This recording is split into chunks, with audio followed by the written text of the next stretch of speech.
Aviation Fin UK, runway 01, clear for takeoff.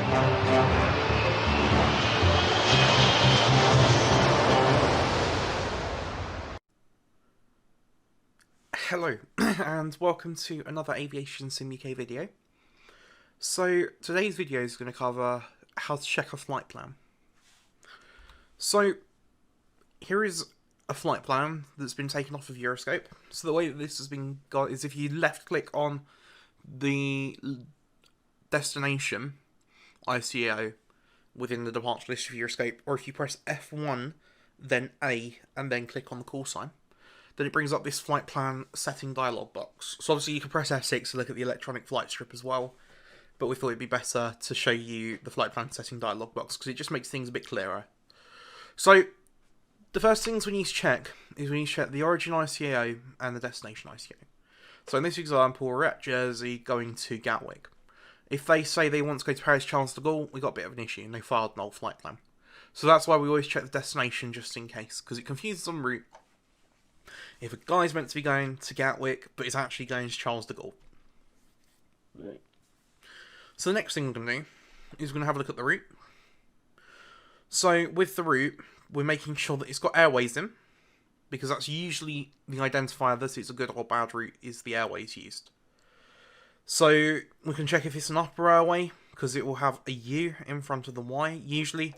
However, that's only the case if there's two airways, one on top of the other. So one will be lower, one will be higher. And on Euroscope in the departure list, if you right click on the call sign, then it will show you, it'll bring up like the route visually, so you can see if obviously if there's lots of loops, if it's going south drastically over Portugal then north, then you know there's an issue and that the route needs to be sorted out. Also, you can also compare this to the standard route document as well. However, they don't have to file via that, so it's not always advised, but it is a good indication of whether the route's good or not. So we also have a look at the comments. We make sure that they say okay. However, if the pilot has filed using an old AIRAC, this will say direct for some of the points, so just be aware of that. Then we check the cruising altitude and we make sure that it matches what we've been taught.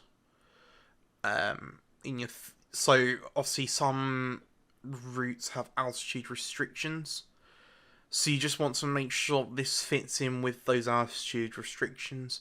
You know, if it's heading south over Europe, then it's an odd flight level. If it's heading north over Europe, it's even. Then, you know, if it's between track heading 0 and 179, then it's odd. And if it's between 180 and 359 degrees, then it is even.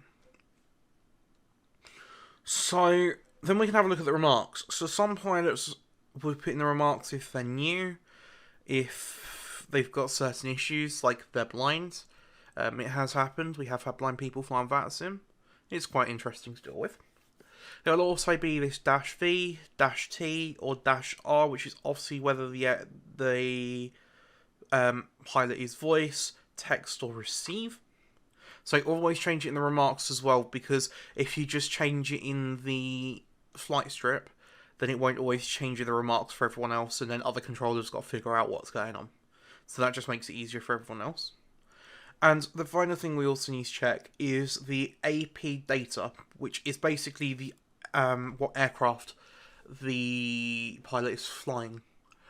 You need to use the ICAO code for this as well, because so many times have new S1s put in the AP data Boeing 738, which is frustrating. So it's always good to use, you know, for Boeing in that case it'd be Bravo 738, Airbus A320, Alpha 320. So just make sure that that is filled in as well, because you have to use the ICAO code for the weight turbulence stuff to work, because there's little software for it.